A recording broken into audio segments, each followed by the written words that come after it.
অনেক মজার এবং লোভনীয় একটা রেসিপি নিয়ে চলে এসেছি আপনাদের মাঝে। আর এই রেসিপিটা যদি একবার করে খান তাহলে বারবার খেতে মন চাইবে। আর যদি মেহমানের সামনে সার্ভ করেন তাহলে তো তারা বিশ্বাসই করবে না যে এটা আপনি ঘরে বানিয়েছেন, বিশ্বাস করবে যে এটা আপনি দোকান থেকে কিনে এনেছেন। আসসালামু আলাইকুম বন্ধুরা, চলুন তাহলে দেখা যাক আমার আজকের রেসিপি। তো এই রেসিপির জন্য লাগবে আমার 3টা ডিম। তো আমি 3টা ডিমের কুসুম আলাদা করছি। আমি এখানে নিয়ে নিচ্ছি একটা বোলের ভিতরে ডিমের সাদা অংশ। এই যে আমি এভাবে কুসুম আলাদা করে নিচ্ছি, এর ভিতরে যেন কুসুম একটুও না পড়ে।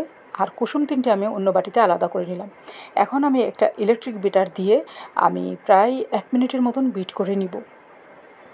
আমি একটু স্পিড দিয়ে দেখিয়ে দিচ্ছি। তো 1 মিনিট বিট করার পরে আমি এখানে নিয়ে নিয়েছি 1/3 কাপ চিনি। তো চিনিটা আমি একবারে দিব না, আমি 3বারে দিয়ে বিট করে নিব। চিনিটা একবারে কেউ দিবেন না। যদি আমার রেসিপি দেখে কেউ এই সুপার ডুপার রেসিপিটা করতে চান তাহলে আমি যেভাবে দেখাচ্ছি ঠিক সেম রেশিওতে করবেন। তো 3বারে আমি চিনিটা দিয়ে আমি ইলেকট্রিক বিটার দিয়ে বিট করে নিলাম। ডিমের সাদা অংশটা ফোম করে নিলাম। এখানে দিয়ে দিলাম 1 চা চামচ স্ট্রবেরি এসেন্স, দিয়ে দিলাম 1/4 কাপ সয়াবিন তেল, আর দিয়ে দিলাম সেই ডিমের কুসুম 3টা। এখন আমি 1 মিনিটের মতন বিট করে নিব, এর থেকে বেশি বিট করা লাগবে না। বিট করা শেষ। এখন আমি এখানে নিয়ে নিব একটা স্ট্রেনার, নিয়ে নিলাম 1/2 কাপ ময়দা, সামান্য একটু বেকিং সোডা আর 1 চা চামচ বেকিং পাউডার। এই যে দেখুন 1 চা চামচ বেকিং পাউডার। এরপরে দিয়ে দিলাম আমি সামান্য একটু লবণ। এখন এই সব উপকরণগুলি আমি চামচ দিয়ে একটু মিশিয়ে নিলাম। এরপরে আমি এটাকে চেলে নিব এই ফোমের উপরেই, ডিমের যে ফোমটা করছি এটার উপরেই। এখন আমি একটা ইলেকট্রিক বিটারের কাঁটা দিয়ে হালকা হাতে আমি সব কিছু মিক্স করব।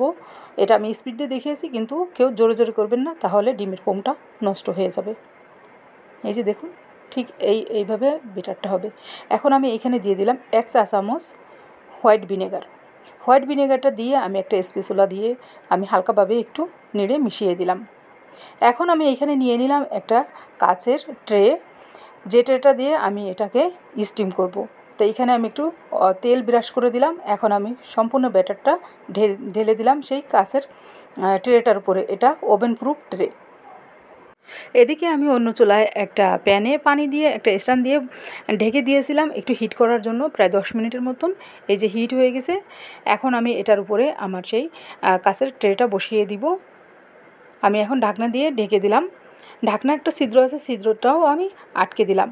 এখন আমি 30 মিনিটের জন্য দিয়ে দিলাম। 30 মিনিট পরে আমি ঢাকনা তুলে নিলাম। এই যে একটা শাসলিকের কাঠি দিয়ে চেক করলাম, একবারে ক্লিন এসেছে, হয়ে গেছে আমার কেকটা। আমি এদিকে চুলায় অপর প্যানে দিয়ে দিলাম 1.5 টেবিল চামচ চিনি। আমি এটাকে ক্যারামেল করে নিব। এই যে একটু একটু ক্যারামেল আসতেছে, আমি নেড়ে নিলাম। তো এই ক্যারামেলটা বেশি করা যাবে না, পুড়েও যাবে না, তাহলে তিতা লাগবে, কালারটাও নষ্ট হয়ে যাবে। এই যে দেখুন এতটুকু কালার করে নিব। এখন আমি এখানে দিয়ে দিলাম 1/2 লিটার দুধ। দুধটা আমি আগে জ্বালিয়েই ঠান্ডা করে নিয়েছিলাম। আচ্ছা, এটা কিন্তু আমি মালাই করতেছি, তো দুধটাকে অনবরত নাড়তে থাকবো কাঠি দিয়ে। এখন আমি এইখানে অ্যাড করে দিব 1.5 টেবিল চামচ গুঁড়ো দুধ। গুঁড়ো দুধটা দিয়ে আমি একটু ভালো করে মিশিয়ে দিব এবং মিডিয়াম আঁচে কিন্তু চুলাটা জ্বলবে। এইভাবে অনবরত আমি নাড়তে থাকবো।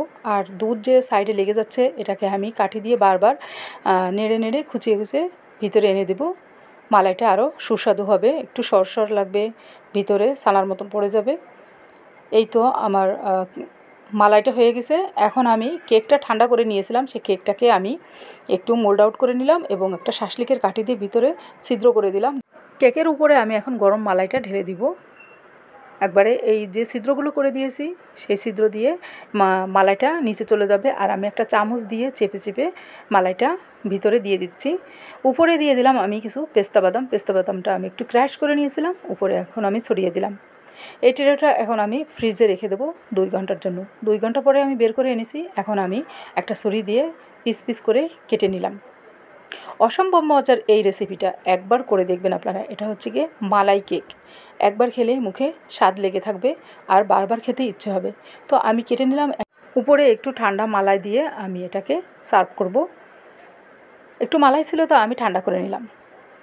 বন্ধুরা, আমার ভিডিওটি দেখে যদি আপনাদের ভালো লাগে তাহলে লাইক, কমেন্ট, শেয়ার করে অন্য বন্ধুদের দেখার সুযোগ করে দিবেন। এমন মজার মজার রেসিপি দেখতে হলে ভালোবেসে আমার পাশে থাকবেন। আপনারা সুস্থ থাকবেন, ভালো থাকবেন। আবারও নতুন কোনো ভিডিও নিয়ে চলে আসবো। আল্লাহ হাফেজ।